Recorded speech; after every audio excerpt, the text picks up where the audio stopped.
Let's go next to, I hope I'm pronouncing this correctly. Is it Cogito from Mississippi? How do you pronounce your name, sir or ma'am? It is Kogito. Cogito. Okay, well, welcome to the program. Thanks for having me on, David. Pleasure. So, as an individual from Mississippi, come from a ruby red conservative state, been here my whole life. Yes. I noticed there's a bit of a, say, an epistemological crisis among the Republican Party. It's an inability to accurately come to what the truth is. I've had a lot of conversations with friends and family in regards to January 6th, the fraudulent slate of electors. I've shown them the Eastman memo. I've showed them the fraudulent slate of electors on the National Archives website. I've showed them Kenneth Chesebro, Trump's lawyer, pleading guilty to filing these false documents. Jenna Ellis pleading guilty to filing these false documents. I've showed them Mike Pence attesting to the fact that Trump asked him to overturn the results of the election. I've shown them Trump's tweet himself when he said, if Mike Pence comes through for us, we will win the presidency on January 6th. It's no doubt that he illegally attempted to overturn the results of the election. Yet for some reason, there seems to be a broad percentage of the population that can never accept this happened.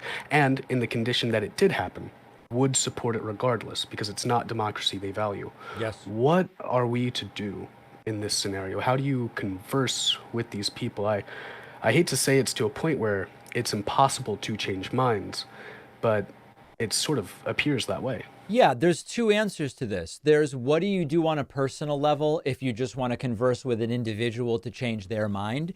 And as I've laid out before, I know some in the audience will say, David, you've said this 1,000 times.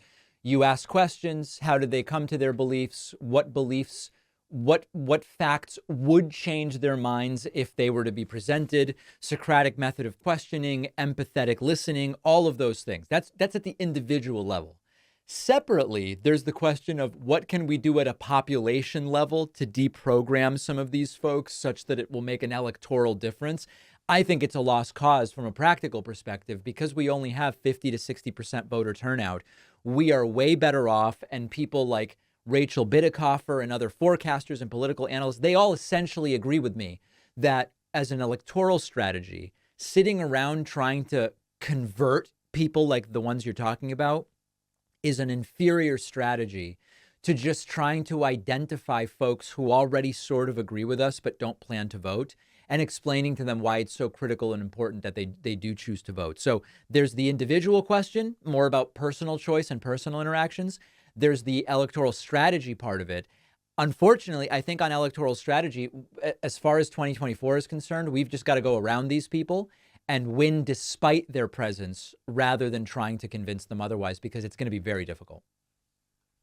All right, and final question. As someone who wants to make a change or difference in the election, would you recommend, say, I know there's a lot of resources for canvassing and donating, say, for example, whether that be to the DNC, Biden directly, or phone banking, either through the DNC or Progressive Victory, or, say, the Turnout PAC. Is there a particular organization that you would recommend for people who want to get involved to help turn out that existing voter base? You know, there really isn't. I think it's, for me, it's always go directly to the campaign. Whatever campaign you want to help will help you phone bank or get involved with door knocking or whatever you want to do. But as far as PACs and political organizations, I wouldn't be able to name any specific ones. All right, thanks so much for your time. All right. Thank you so much. Very much appreciate the call. Why don't we go next to, how about Audrey from Central Florida? Audrey from Central Florida, Hello. welcome to the program. How's it going? It's going well. All right. I'm trying to think of a question I wanted to ask. I Audrey guess from I Central would. Florida, thank you very much. Remember, you as we said before, you got to know what you want to ask, or don't raise your hand. We can go back to you a little bit later if you come up with a question. Let's go next to Zach from Korea. Zach from Korea, welcome to the program. What can I do for you?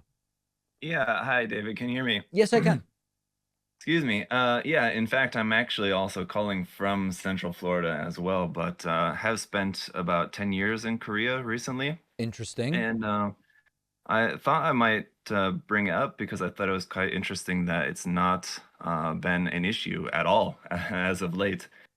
The topic of Korea, if you remember, actually when Trump came into office, one of the things he talked about, excuse me, was how Obama told him was going to be the big issue for him, right? Yeah. Wondering, I mean, I can share some of my insight, but wondering if you had any insight as to why it's not really been an issue this time. Well, this is so interesting, Zach, because there were a bunch of storylines that were really ominous and threatening storylines that we got from Trump in the lead up to the 2020 election. You might recall one of them was, if Biden wins, we'll have a 1929 style stock market depression. Instead, we've had all-time high after all-time high after all-time high. Another narrative was that only thanks to Trump did the situation with Kim Jong-un and North Korea simmer down. And it's because Trump was able to go there and have these conversations with Kim Jong-un, and they wrote each other love letters and all this stuff. Only because of that have we not had flare-ups with North Korea.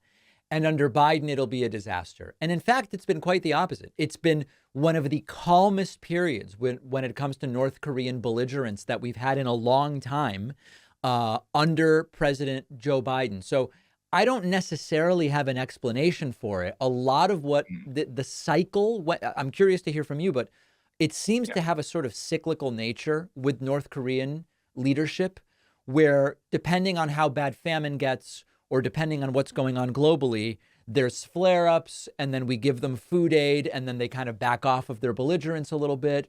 But at least, without being able to say the stock market's doing well because of Biden, or North Korea's been quiet because of Biden, the fear-mongering from Trump that it would all implode certainly hasn't happened. Now, why do you think it's been quiet with North Korea? It's quite interesting. Excuse me. On a side note, it's kind of interesting here in the US, anytime when I tell someone that I lived in Korea for a long time, how many people will ask, oh, North or South? As Right. it's even possible. So, I mean, it's understandable to a degree that it's a tiny country on the other side of the world that, a lot of people aren't going to be too familiar with what's going on there. So it makes sense. But honestly, I think there's just a really unfortunate, huge misunderstanding in the media here about what's going on there. Essentially, kind of, people ask me all the time too, like, weren't you afraid living over there? Wasn't it scary being that close to North Korea? But generally, the consensus of people in South Korea is that they just don't really pay much attention to North Korea. Honestly, the Kim Jong-un and the government there is basically they just want to be in power, and they just want to be left alone. And so long as they're left alone, they're in power and they're happy, and there's not really any problem for them. So yeah, when they need something, maybe they might stir up, international attention in some way. But honestly, so long as they're left alone, those that are in power are happy, and they don't want to. I mean, why would they cause an issue that might cause them to lose their power, right? That's interesting. And, friends of mine who either have lived in South Korea or have family in South Korea say very much the same thing, which is really nobody on a day-to-day basis is talking about North Korea nor the Kim family. They're just going about their lives. That matches up very much with what you're saying. Yeah, I mean, people are, sad that the country's not united. Most people in the South they still consider North Korean people as all the same people, right? They want to be united. A lot of people still have an extended family there. So people hope that the situation improves, but I think it's just a situation where there's really just not really much that can be done unless some sort of collapse happens from the inside there. And I think it was basically seen from everyone there at the time that Trump's visit was pretty much not anything but a photo op for Trump. It was just a Most photo people op. there, Absolutely. yeah, most people there kind of understood it. So, all right. Well, just thought Zach, I thank might you so share. much. Really Yeah. appreciate the call. All right, thank you. All right, Zach from Korea. It is time to start thinking like voters and to make sure that kids understand the importance of voting, how it works, registering, ballot initiatives, because so many kids just have no idea. That's why I wrote the new children's book, Think Like a Voter. I can think of no better time and no more important group of folks to try to reach. The book is now available at davidpakman.com/book, where, by the way, you can get the first 2 books in the series as well. Think Like a Detective and Think Like a Scientist. Really important stuff. Donate them to local libraries, classrooms, read them with the kids. davidpakman.com/book.